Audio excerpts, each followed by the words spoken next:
Welcome to another edition of the Toon podcast, the Southern Hemisphere's biggest, best, and only dedicated Newcastle United podcast.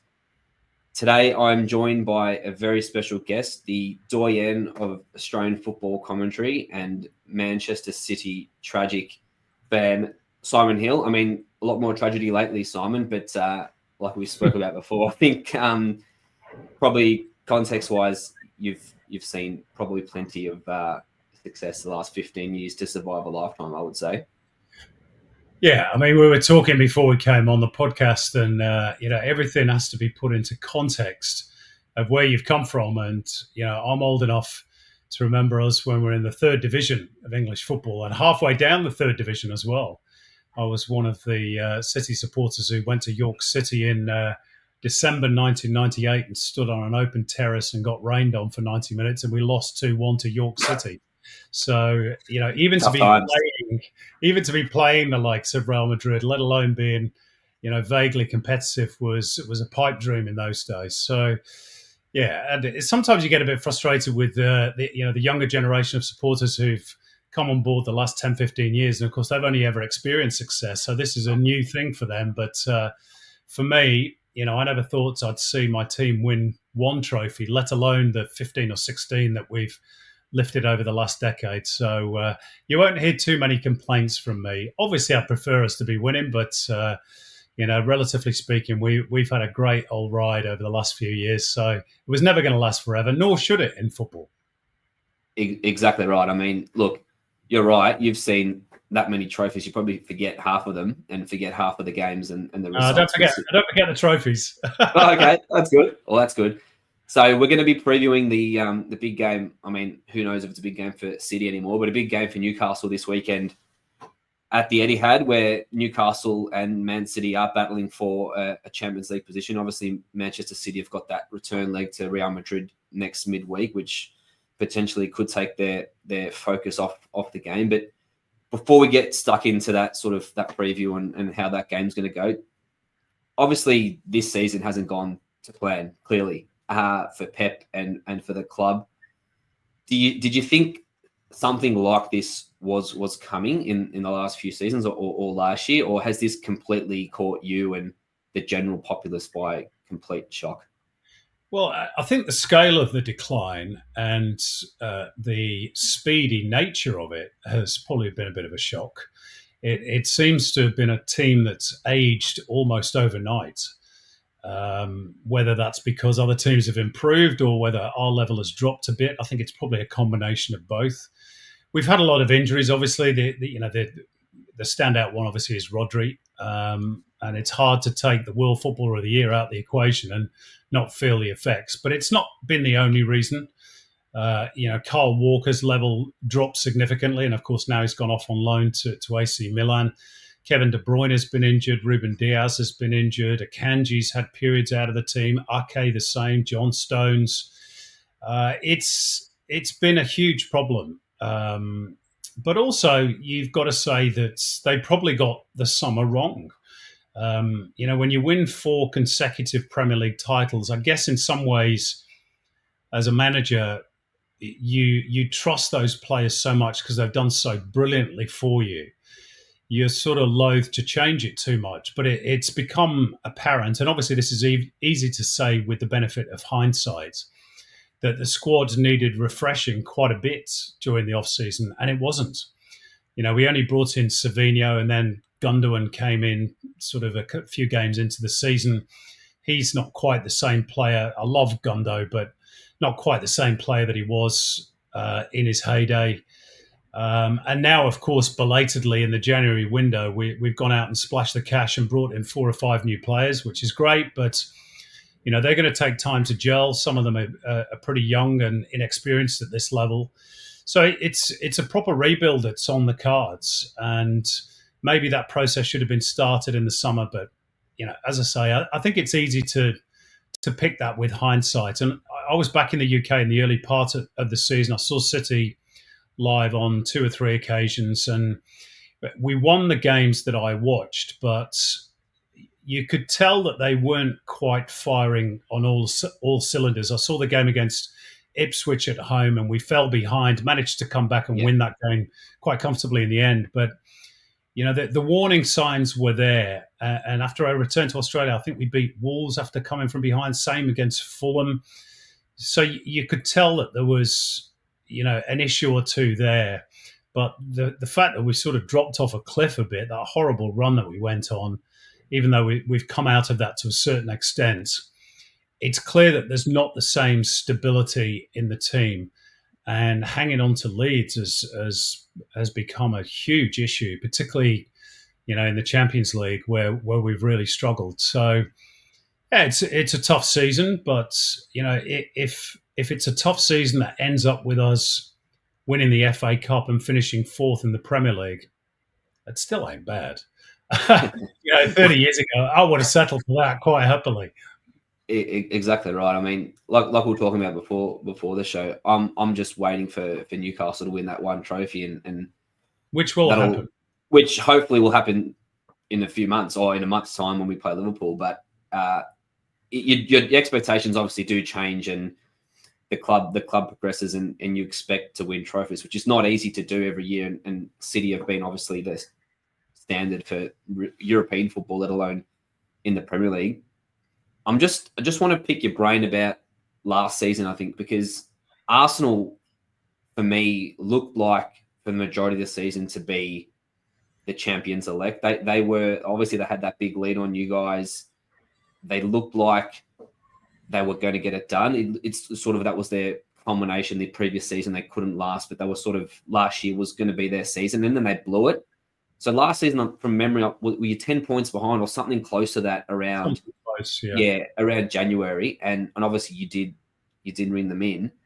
It seems obviously this season you're nowhere near the title race, but everyone probably initially thought, oh, yep, this is what City do. They start slow and then they'll get on their run. But I feel in the off season there could have been, you're right, there could have been some refreshment in the team, but it's very difficult to do because you're right, when you've got those same players who are winning trophies for you and are proven year in, year out, how are you going to say to a De Bruyne, or how are you going to say to these guys, look, thanks for your service, but we need to move on, or we need to get a player to replace you after you've won us all these trophies? It's a difficult conversation to have. So I wonder if Pep knew this was coming, and if he did know it was coming, I wonder if he didn't have the say, or how is his role in the transfer window? Does he have the sort of power, do you think, that he needs and he craves? Because he does seem frustrated about sort of how his squad has come about. Well, look, I'm pretty sure Pep Guardiola works very closely with Tiki Begiristain, who's the head of football operations at City, or at least he is until the end of this season, where he's going to be replaced. And I wonder whether that's played a factor to a certain degree. Maybe they slightly took their eye off the ball. One player that wasn't replaced up until the January window was Julian Alvarez. Now, Alvarez wanted to go because he wasn't starting every week, and obviously Erling Haaland's got first dibs on the number 9 role. But Alvarez still played a lot of games, and he was very important for City last season in not just filling in, but scoring crucial goals off the bench or playing in different positions when the need arose. Now, we signed Omar Marmoush from Eintracht Frankfurt that looks as though he's going to fulfill that role. But for half a season, we didn't have that. And Haaland played virtually every minute of every game. And as good as Erling is, and he still needs the service, by the way, which hasn't been in quite the same supply this season, in large part because De Bruyne has been injured for most of it. And Phil Foden had a bit of a dip in form as well. You need that alternative. Whether they took their eye off the ball a little bit, Begiristain said he was going, I think, as long ago as the back end of last season.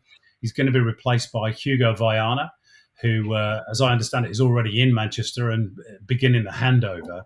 So I'm sure City won't make the same mistake again.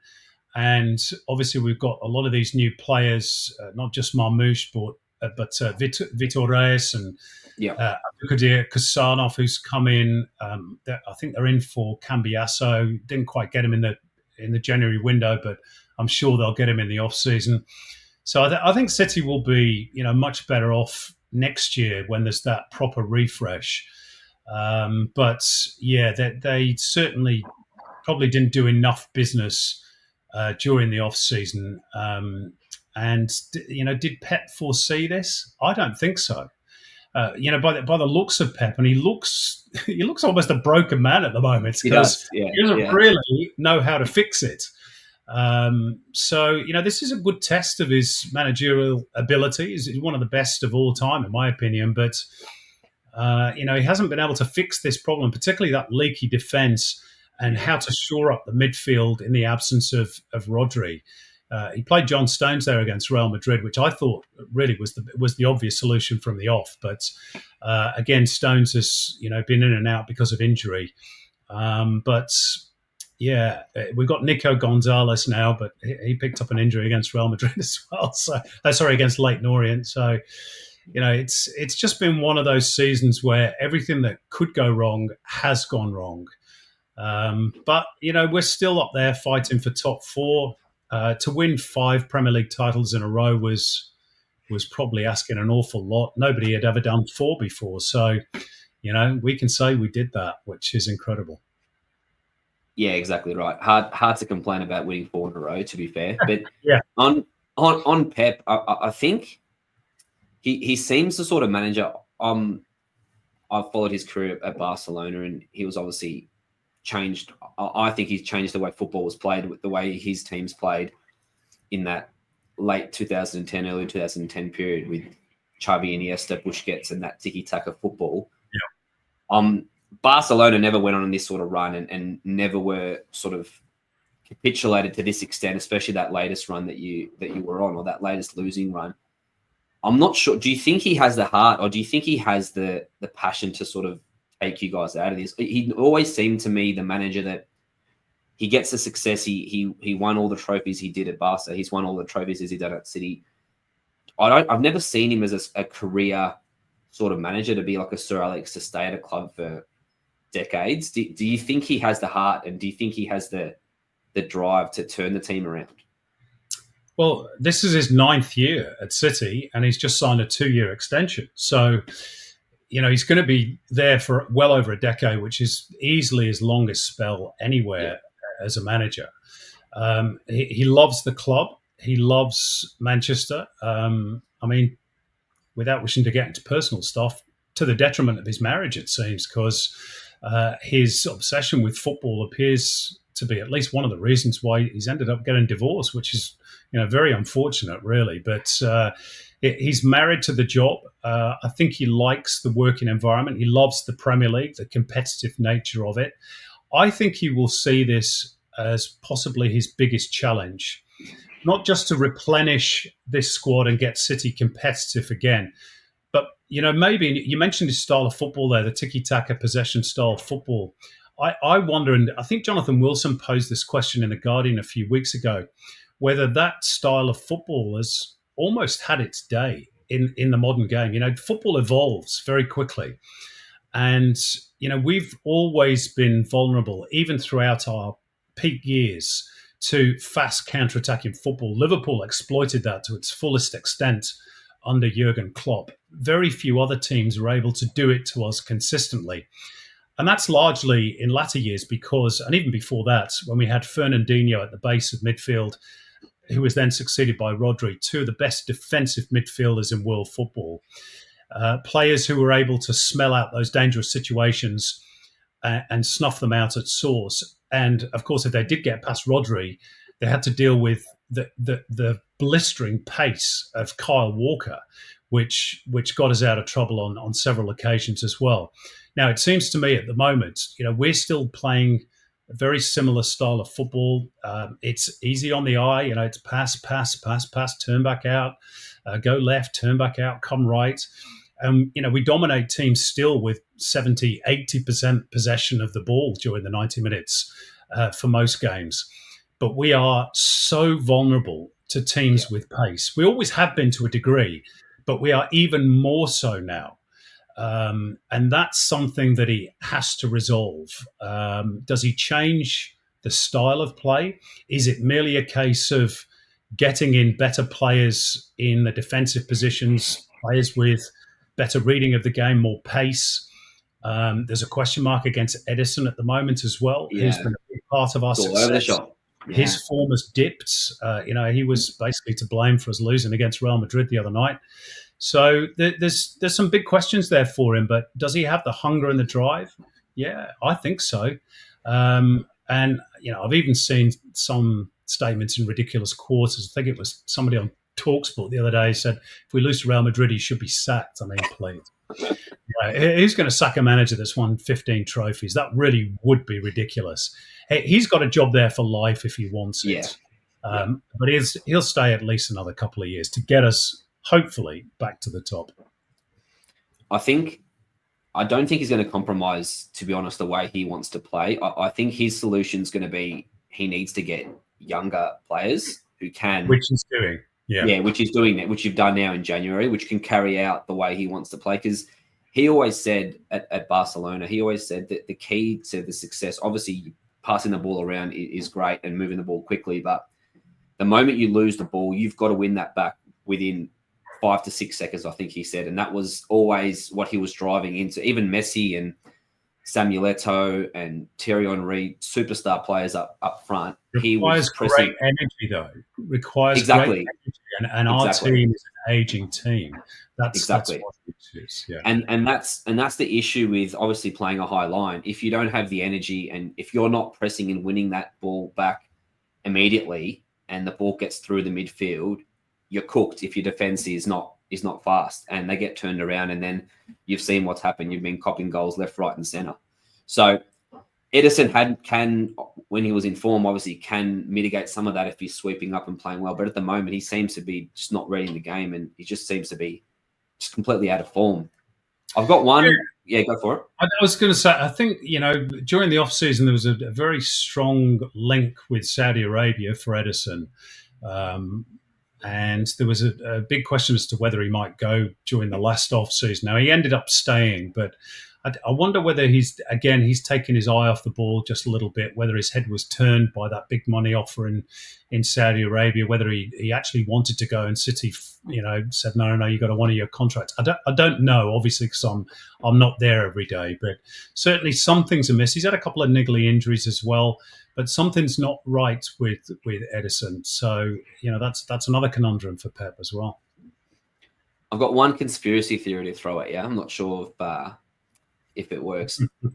The way the decline has happened this season, and it's happened so quickly, do you think there's any chance that Pep or the players or the club have been told about what could be coming from this Premier League case and potential penalties, and perhaps their motivation or their mental sort of, I'm not sure, making has been thrown? Because obviously this is a completely different sport. In AFL here, when Essendon were going through their problems with the drug saga, they were told, I think it was 10 or so weeks before the season ended, that they were going to cop penalties. And you could see, obviously at the time you didn't know because they weren't told, but you could see after that the decline in performance and everything just completely fell off a cliff because of what they were told behind the scenes, what was coming.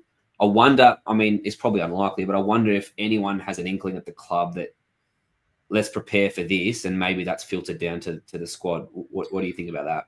Well, look, it's possible, but my sort of counter to that would be if they know that, we're going to be relegated or, dumped in the championship or stripped of titles, all that sort of stuff, why would we go out and spend 160 odd million in the January transfer window? Why would we get Erling Haaland to sign a near 10-year contract? Why would we be building another tier on top of the South Stand to take the capacity of the stadium up to 61,000 if we were going to be playing in the National League in 12 months' time? Because, to do all that, there's FFP rules lower down the tiers as well in England. So, I mean, we would absolutely smash those out of the water by what we've done just in January alone. So I don't think so. But look, we don't know because we're not privy to those discussions or which way this is going to swing. I mean, I heard Guardiola say last week that they're expecting a decision within a month. my gut feel is that we'll probably get some sort of a fine for non-cooperation. Whether they're going to strip us of titles, I think that's highly doubtful, because if you start with that, you're not only going to have to hand trophies over retrospectively, but it also affects relegation and Yeah. league placings, which of course have money attached to them. So, you could be opening the door to all sorts of litigation, which I'm sure the Premier League don't want. They've done enough litigation over the last 12 Yeah. months. It's hard to know for sure. The one thing I will say, and I've said this consistently, because obviously as a City fan, and a lot of people know that I'm a City fan, I get a lot of grief about this 115. It's as if I'm to blame for it for some reason, for somehow supporting the club. If we are found guilty of this will hurt us as supporters more than anybody else, because all those memories of those trophies will be tarnished. And I, for one, if we are found guilty, will be leading the charge to drive these owners out of my football club, because they will have no place in my football club if they are found to have broken the rules. Whatever you think of the rules, and I think the rules are ridiculous, to be honest. I don't agree. Yeah. But if you sign up to the rules, you've got to abide by them. And we signed up to them. So that's my take on the charges. But will we get relegated and stripped of titles? I can't see it, but we'll see. Yeah, I find it very hard to believe that they're gonna do that. I mean, I know City are counter-suing as well for some of the related party sponsorship deals, which affects Newcastle as well, because Lord knows what happened when Newcastle Saudis owners came on board. The Premier League Big Six obviously shat themselves essentially, because they thought, geez, these billion-dollar owners are coming in. We need to put some rules in place. So you see, sorry to interrupt, Dimi. So you see now, as Newcastle fans, you are experiencing what we experience with the added problem that you've not been able to go out and spend big, and you've got the money to be able to do so, to try and bridge that gap with the big clubs. Now, this is why I'm against financial fair play as it stands, because we didn't have financial fair play for 150 years in football, and it was perfectly okay for Manchester United to go out and spend millions of pounds and sign all the best players. It was perfectly okay for Real Madrid to go and sign all the Galacticos. Everybody went, "Oh, isn't that brilliant? They've got all those big stars." Nobody went, "Oh, well, hang on a minute, that's unfair. You can't do that, because that's going to kill all the competition." Now, all of a sudden, because it's Manchester City or because it's Newcastle United, who are not, one of the establishment clubs who are used to winning things, all of a sudden we have to have restrictions. Strange that, isn't it? And even stranger is that the restrictions are based on income and not on debt. Because if they were based on debt, then Manchester United, and probably Chelsea as well, would be in all sorts of trouble. All sorts. No, they've structured it on income. What a surprise. Exactly. Look, you've nailed it there, Simon, because as Newcastle fans, we're obviously super frustrated with the rules. The club, Eddie Howe's spoken about it many times, how FFP is constraining us, and the owners, I'm sure they feel it as well. They're thinking, geez, we just want to invest in the club. We just want to improve the stadium. We want to invest in the squad to compete. But with all these rules, I mean, how are you supposed to compete if you can't spend the money to get the players? Exactly. You essentially can't. This was, my whole point in the first place, is that if you look over the last 5 or 6 years, City have, they've spent reasonably big, but no bigger than Liverpool, Arsenal, Chelsea, Man United, Tottenham. It was the previous 5 or 6 years that they had to spend big, because they were bridging an almost unbridgeable gap. Now, the CFG have been in charge of City since 2008. We've won 1 Champions League. That's how big the gap was to bridge. And of course, they had to try and spend to bring in better players.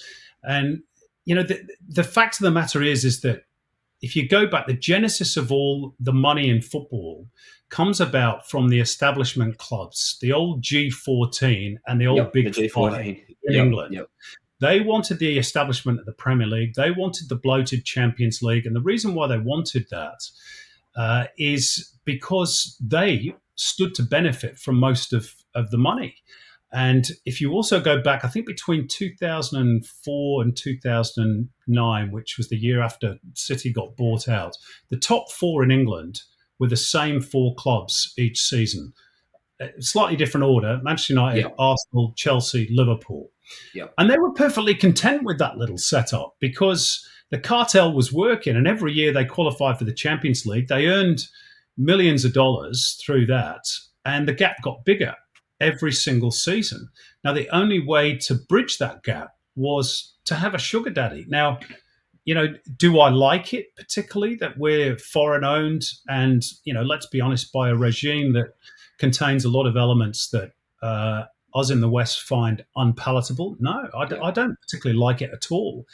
But these were the rules that you set down. You made this game all about money. It was just that we weren't supposed to have any of it. And now that we've got it, you don't like it. Well, tough. If you embrace capitalism, and no game has embraced capitalism like football, then you've got to play by the rules of capitalism. Now, all of a sudden, we've got all these artificial restrictions coming in. You can't do this, you can't spend that. So clubs like Newcastle, Villa, one or two of the others who are ambitious clubs who want to compete are trying to do it with two hands tied behind their back. It's completely wrong. It's nonsense.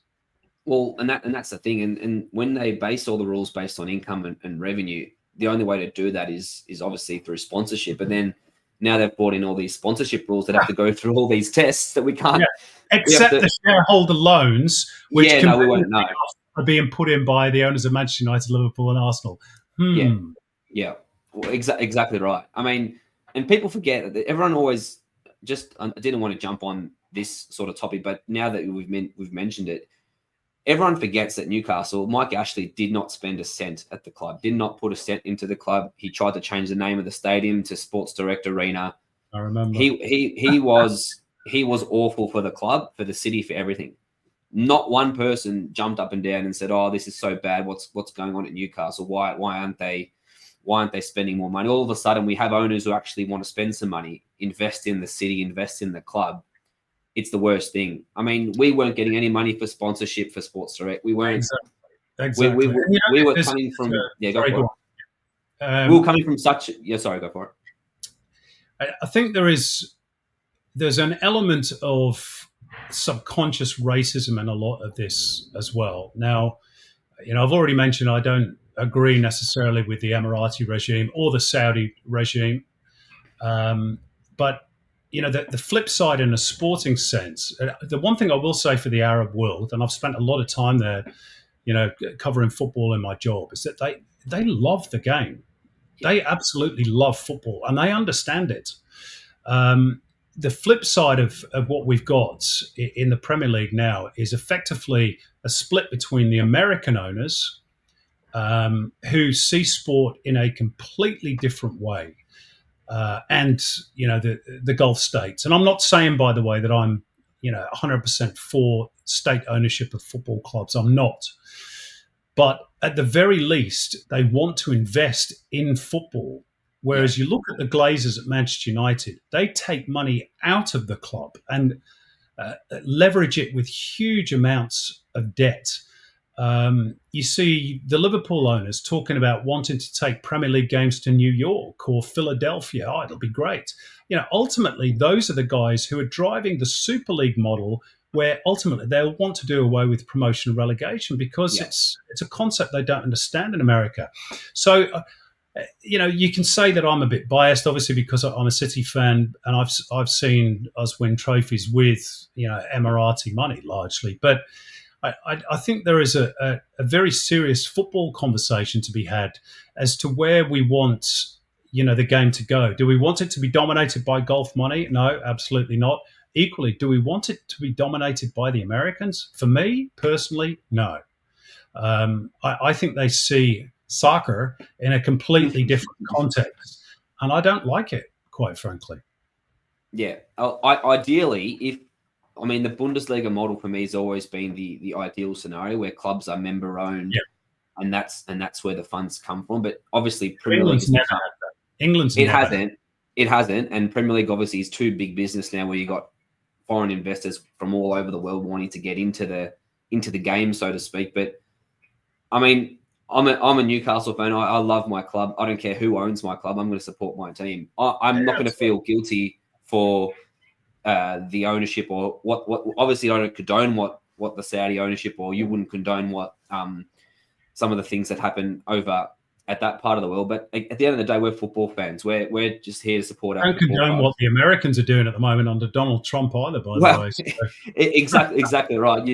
Which one is worse? Exactly right. So, I mean, at the end of the day, it is a cartel, like you mentioned, and they're just trying to protect their own wealth. And unfortunately, until someone has a go at them, which City sort of are with one of these countersues with the sponsorship stuff, it's going to continue that way. And hopefully Newcastle do bridge the gap sooner rather than later. But I think it's going to be a lot longer than potentially we thought because of all these restrictions. And we just got to do it piece by piece. And if we get there in 5, 10, 15 years' time, and so be it. If we win a few cups in the meantime, I mean, we absolutely we will take that. But let's have a quick chat about the game this weekend. So obviously you guys have bigger fish to fry with the Champions League, but for Newcastle, this is a massive game because you're a direct rival for that top 5 position, which looks like the 5th position in the Premier League will get Champions League football.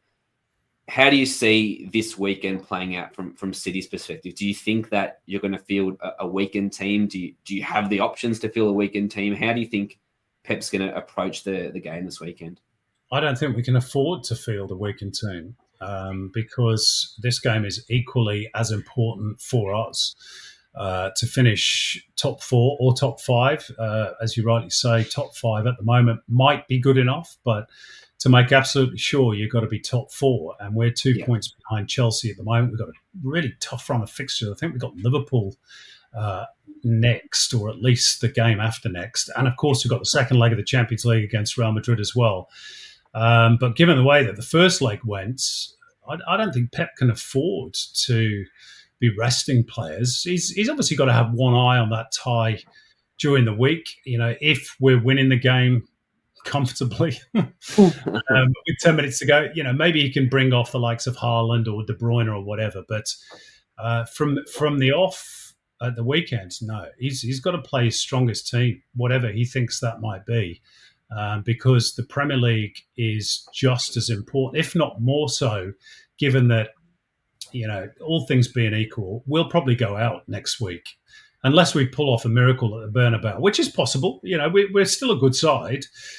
We could go there and win, but you know, I can't say that I'm hugely optimistic going trailing 3-2 after the first leg away to Real Madrid. So this game is massive for City as well, and I expect him to choose his strongest available team. I'll be very disappointed if he doesn't.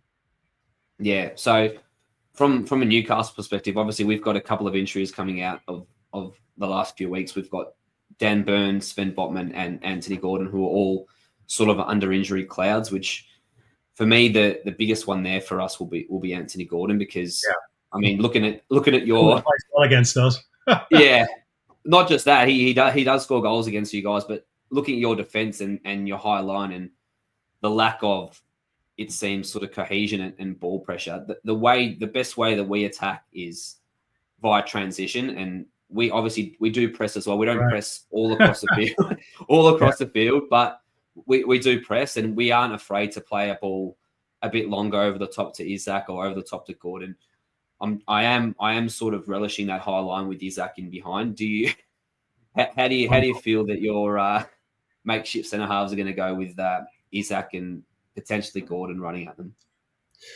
Well, on recent history, they'll probably struggle. And, you know, probably the one name that you missed out there was Bruno Guimaraes, who I think is a super player. And I know City were interested in signing him. Whether they still are or not, I don't know. But, you know, he's a top player. And Isak, of course, is a terrific finisher. So, look, I wouldn't be surprised if this plays out the same way that, you know, we've seen it play out with City over quite a few weeks now. I mean, you know, when we conceded those 2 late goals, I'm in a Man City group chat with a few mates of mine, and I just said, same old story. You know, we'll probably dominate possession. We might take the lead but can we hang on to the lead?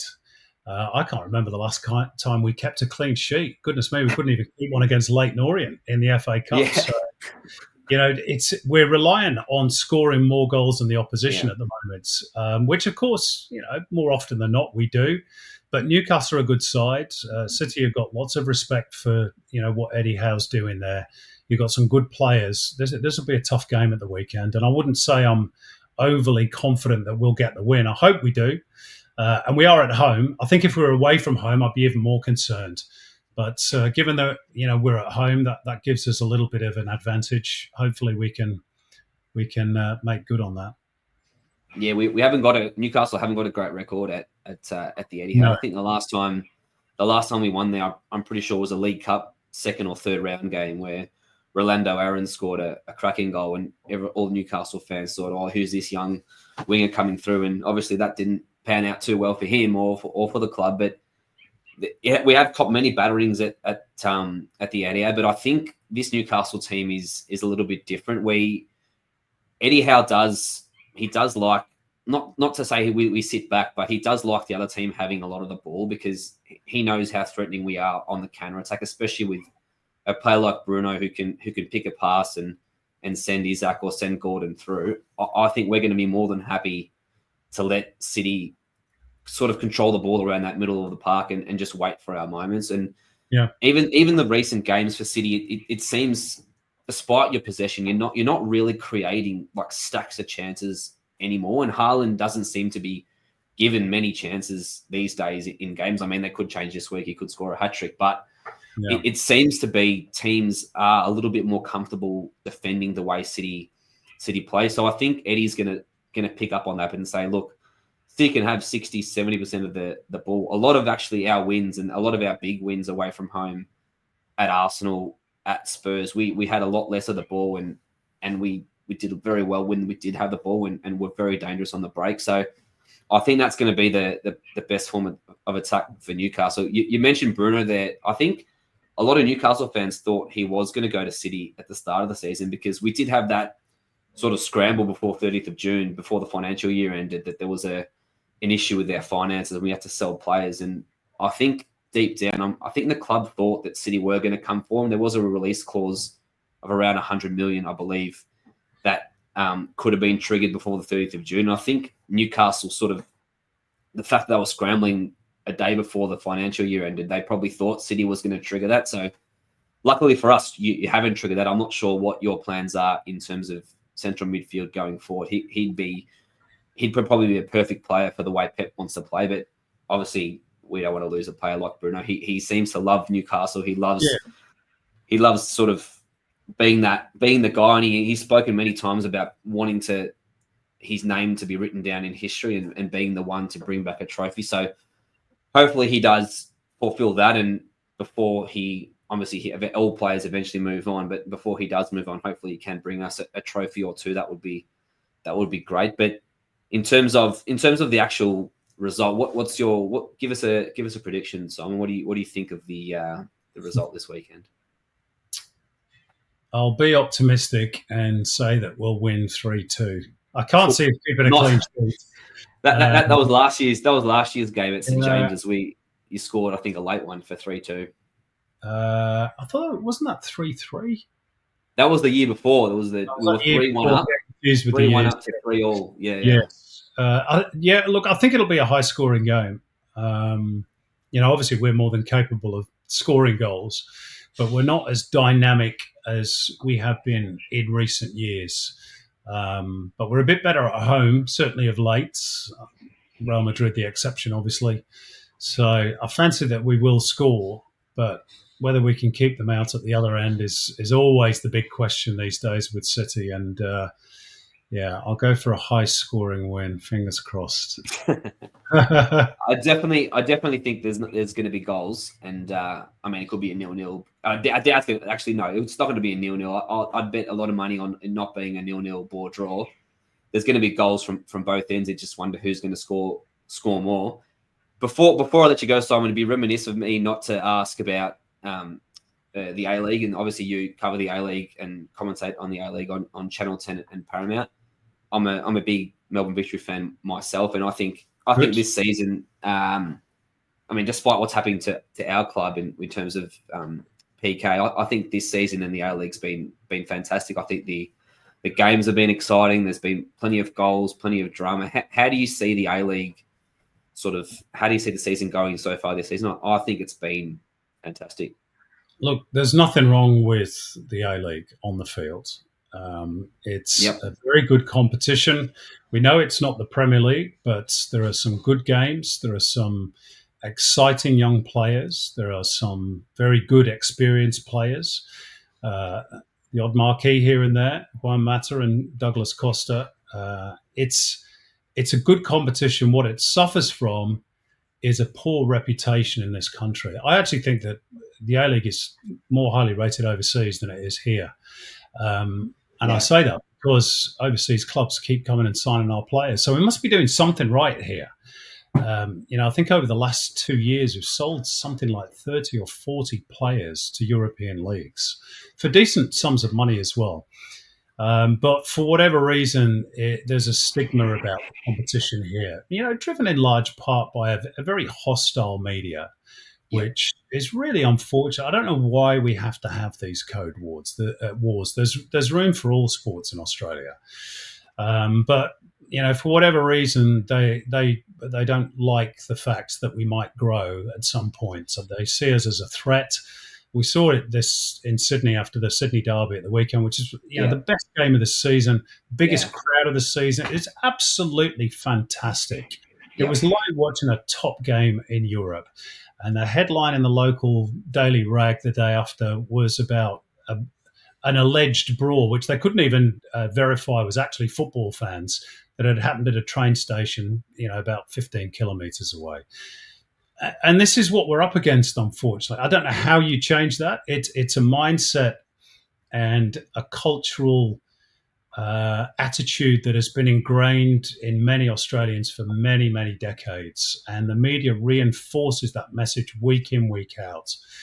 Over the decades, our leaders have not been smart enough to be able to fight it and counter it. I'm at the point really where, to be honest, I just don't care about the mainstream media. And I think I said this on X when that story broke on Sunday, and I got all sorts of messages going, "Oh, this is a disgrace." And I said, listen, the best thing we can do is don't buy the paper, don't subscribe, don't retweet it, hit them where it hurts. And that's in the back pocket. They know that was brilliant on Saturday, but they're looking for reasons to keep our sport on the down low. And you always know when we're doing something right because these headlines start appearing about ethnic tribalism, hooliganism, diving, boring games. These tropes are over 100 years old.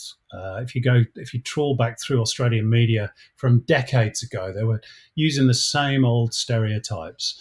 And I can only assume that it's because that they view us as a threat. But I would urge people, if you're a football fan, particularly if you're a Premier League fan, which is the vast majority of football fans in this country, get out and watch the local game. You might be quite surprised by the standard. And what we need here is more tribalism, really, to have that passion for our local clubs and allow the game to grow because the product is plenty good enough. Exactly right. And I have the same conversations with a lot of people who are big Premier League fans, but for whatever reason don't want to follow the A-League, or they think, oh, it's rubbish or the quality is shit. And I say to them, do you actually go to the games, or have you actually been to a game? Yeah. Have you been to a game? Have you watched the game? Have you watched a Premier League game between, I mean, no disrespect, but Southampton and Ipswich Town? I mean, exactly. There's not every game in the Premier League isn't a swashbuckling 3-3 draw. So every league is going to have some bad games. But the thing that really annoys me, and I've been a Victory fan since inception, and I stand behind the goals. I'm an active supporter, but I'm obviously I'm not a criminal. I'm assumed to potentially, where active supporters are assumed all be criminals, and if we speak up loudly, or if we chant something that's deemed to be somewhat derogatory, we think we're trying to incite a riot. But the thing that I never understand is football support and the way football is supported in terms of the supporters is a unique part of the game, and it's something that I think we need to be promoting and sort of saying this is a sort of the unique part of football that should bring people to the game and should invoke passion Yeah, and emotion. And for whatever reason, I mean, our club does it. Most clubs, for whatever reason, I don't think publicly stand up for the supporters I enough. don't. And when there's a story like this, or when something happens in terms of the police get involved, or they say there's an alleged incident, or whatever the case may be, most of the time the club don't want to ruffle feathers, or the game doesn't want to ruffle feathers, and it's assumed by the mainstream this is the reality, when it's actually not. Well, And my take on this is that we should stop being desperate for mainstream acceptance. Now, that's not to say that I condone people who do cause trouble, and there are a certain yeah, amount. It's the same yeah, at any sporting any event. event, The other correct? codes have it as well. It's just never Yeah, back page news when it happens in their sports. But if there are people who misbehave, and there was a flare lit at the Sydney Derby at the weekend, get the security in there, weed out the people who brought the flares in, arrest them, or lock them up and throw away the key, as far as I'm concerned. But don't tarnish the whole supporter base with the same brush. And that's where I would like to see the game be a lot stronger in standing up publicly and saying our supporters, 99.9% of them, are effing brilliant. They bring something to this game that none of the others have, and you're jealous of it. And we'll support them as much as we can. If there's an idiot, we'll ban them. yep, But the vast majority behave the right way and provide the sort of noise and backdrop that we celebrate as a sport. But we're too weak. We're way too weak. And we are scared as a code of taking on the mainstream. They don't love our game. They don't care about our game. So why are we constantly trying to, badger for their affection? They will become curious about our game purely because, in large parts, of the atmosphere that the crowds provide. Now, I always use the Wanderers as a great example. Victory are the same as well, in fairness, but the Wanderers have experienced a stark drop off in their yeah, active support. You used to go to the old Pertek Stadium back in the yep, day. It was an absolute cauldron. It rocking, was yeah, brilliant. I yep, used to love calling games at Pertek Stadium. And I swear that at least 2,000 people would rock up every week just to be a part of that. That's how it scratched the attention of the mainstream. And then, of course, in 2015, we had David Gallup's cack-handed response to Rebecca Wilson's ridiculous article in the Daily Telegraph. And a lot of those fans walked away and they haven't been yep, back. Now you're going to do a Wanderers game, and it's a soulless experience. Apart from the derbies or a finals game, it feels like another cookie cutter A-League experience. And it's really sad because that club should be something very, very special. It should be a big football club in Australian terms, the same size as Victory and Sydney yep, FC. But it's not, because they've killed it. They've killed it through trying yeah, to appease the mainstream, and yep, it makes me weep when I attend Combank Stadium outside of derbies. Now I look around the ground, I just think, where are all those people? Because yeah. they were there, but they've gone. Absolutely. I mean, I went to a few games there as an away fan, and it was a proper football atmosphere, proper Yep. hostile, and that's what you love. That's great as a supporter. You want to be part of that environment because people care. You want passion, you want emotion, you want that sort of experience. But I'm not sure what's happening in New South Wales, but I know here in Victoria that this year at Victory games especially, there's been a few issues with the Victoria Police and security in terms of Hoarder. what is a yep, and what is allowed in the stadium in terms of flags or banners, and Yeah. there's been collective punishment happen where there could be one or two idiots, and then all of a sudden everything is thrown out the way. So Well, it we had the is same here for the Sydney Derby at the weekend. Neither supporter group was allowed to do their traditional pre-game march. Yeah, there That you was go. banned. Yeah, I think the tifos might have been banned as well for some reason. Maybe not. I might yeah, be wrong on that. And yeah, I mean, there were so many riot police there. I had to wade through them walking my way into the stadium. And you just think it's just complete overkill. yeah, I understand that it's a high security game, and maybe there's got to be a more significant police presence. But to have the riot squad there in numbers as well, it was hugely intimidating. Um, yeah.